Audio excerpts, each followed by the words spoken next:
Now, if your agency hasn't already been providing us with that sort of an alternative number, an additional factor, you will have an opportunity to provide that to us. So if you're finding that, hey, you know, we think there's this piece of information that you should really have that we haven't been already submitting, then that's when you will contact your LAMD representative, Local Assistance and Market Development Division here at our Waste Board, and then we'll work with you one-on-one to add that in if we feel that it's an appropriate indicator for us to add into your.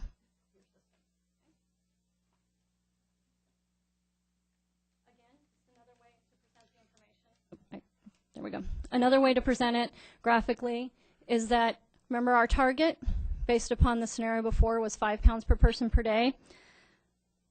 So under this scenario, if it's all calculated out and you come in with your annual disposal at 2.5 pounds per day, you're well below your target. And being below in the new system is a good thing. Before, being below was not good, okay? Now it's a good thing. If you're below your target, that's probably an indicator that your programs are doing really well. Over on the right, you'll see if it's more than that, say it's 7.5, then you're above your target. And that's where we really need to start taking a look and seeing, well, why is that happening? Why is your annual disposal more than your target?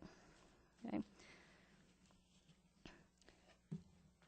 But remember that being below your target doesn't necessarily mean you're 100% in compliance, and being above your target, or excuse me, being below your target doesn't mean you're 100% in compliance, okay?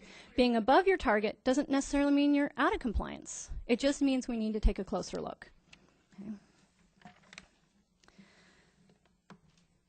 So when we have those two numbers, what we do is we compare them. And as I was saying, you take a look and see whether or not it's above or below, okay?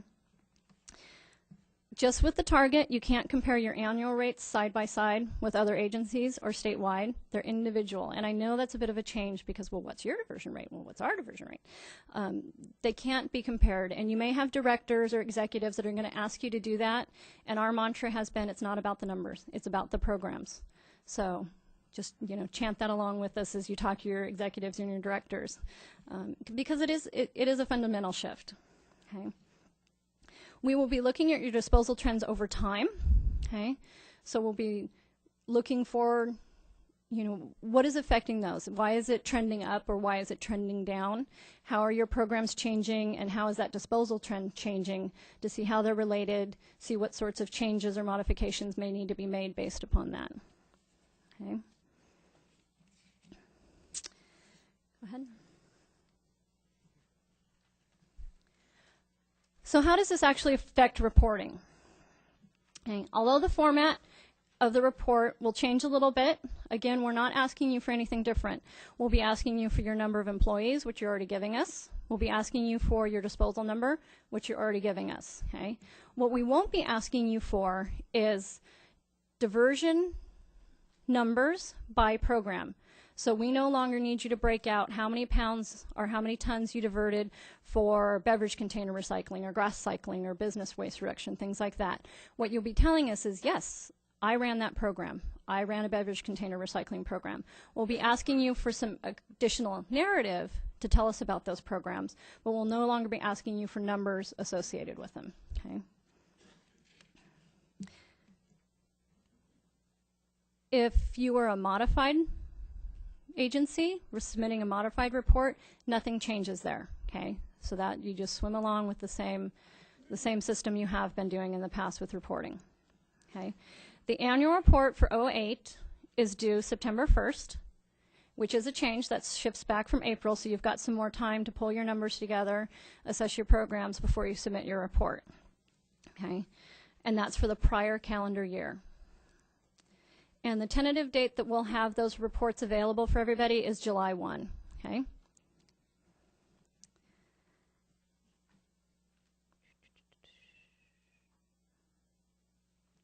Subsequent reports after this next one are on the exact same schedule. Nothing changes, okay? So every year it'll be September 1 for the prior calendar year.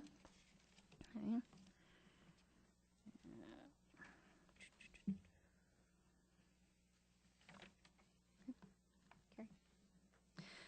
So once we get the reports in, what we'll be looking for, okay, every single year in the past we have reviewed your reports for compliance with the mandates, the statutory mandates. This is changing, okay? And this is something that changed through a policy, not necessarily through legislation. This was a policy that the board adopted in November of '07, I believe, okay, that allowed us to do this, to make it easier for you folks and to make it easier for us. So it's win-win on everybody's situation. So what we're doing is every year we are still reviewing reports, okay? You don't get off an annual review, but we're not doing an annual compliance review. What we'll be looking for each year is to make sure that your report is complete. Is it accurate? Does it make sense? And we'll also be looking at it from a technical assistance standpoint. Since our staff will be out at each agency every year visiting you, the annual reports are a really good indicator for us of kind of tracking your programs. How can we help you to improve your programs? Okay, and it's also a great indicator for you to do the same. Okay. In addition, okay, every other year, what we'll be doing is we'll be taking a closer look at select agencies to do a compliance review. Okay, and this will be based upon criteria from year to year that our board or our staff determines is necessary for each agency. Okay. And what we'll be looking at is not so much just why or just what has gone on. Has your trend gone up? Has it gone down? What programs? But in addition to that, we'll be looking at more of the whys behind that. Why is the trend going this way or that way? Why is maybe your disposal going up? What are the factors behind that? And that's where we get into the program analysis to determine whether or not you're meeting your statutory mandates. Are you doing everything you truly could be doing to divert that waste? Okay.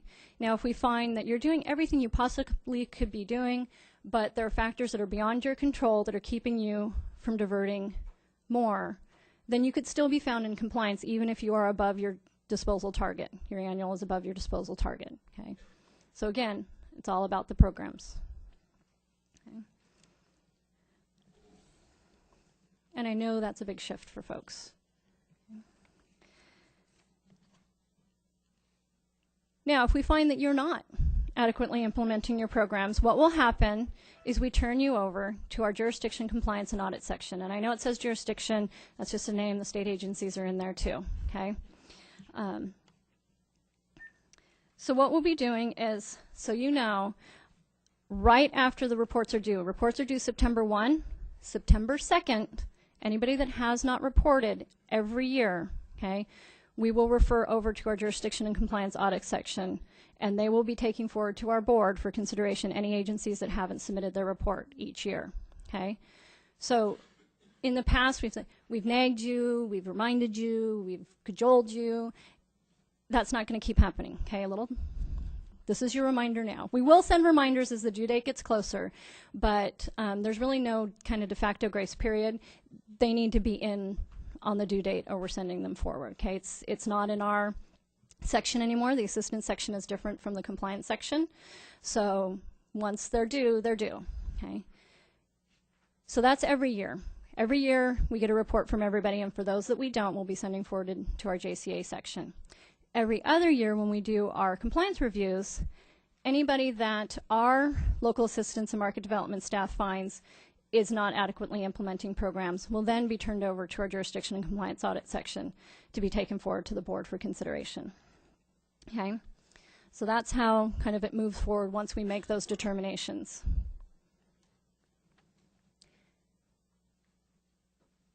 Now JCA will also be doing random audits, okay, and we're still working out procedures on these, but what will be happening is they will take a select number of reports and pull them, no matter what your target is, no matter where you're at.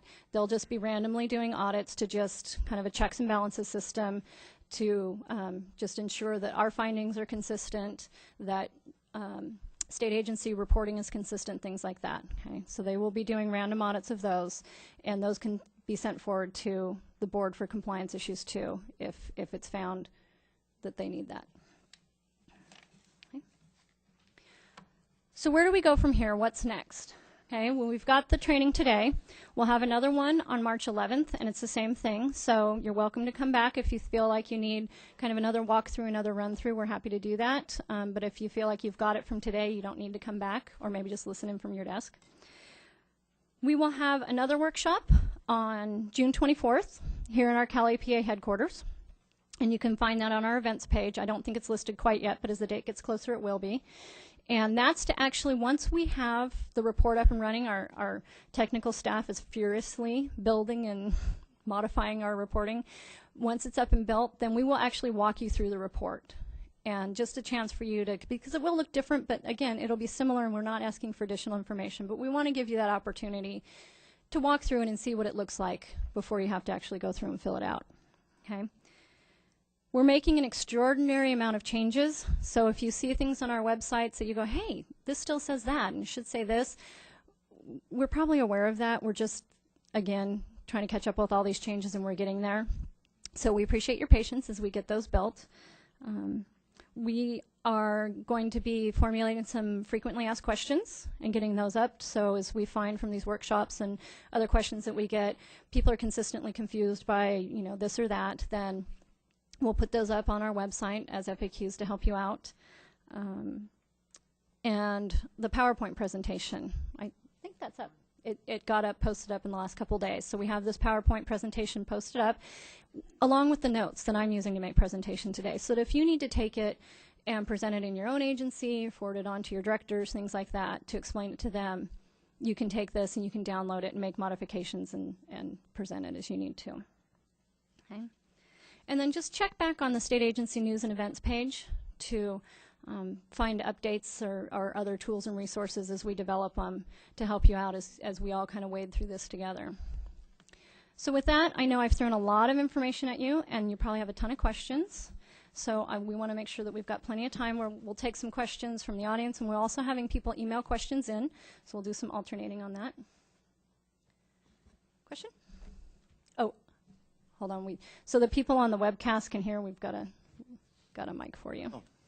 There you go. We have volunteers in state parks. We have part-time employees. We have retired annuitants. So in our people calculations, how are we going to accurately reflect that so we don't raise our target? What you'll do with that is you've already been giving us a number of employees, so you'll pretty much just stay consistent with what you've been providing to us already. We will be asking you in a box on the new report, so who else included in that number anyway? You know, so we'll say, how did you calculate your number of employees? And you'll say, you know, we took full-time equivalents, and it's all our, you know, I know at our waste board we've got kind of regular employees, and then we've got some contract employees. So that's where you'll say, hey, we included our contract employees in with our full-time employees and things like that. So that's where you have a chance to explain it. And it's really just staying consistent with what you've already been doing works. So.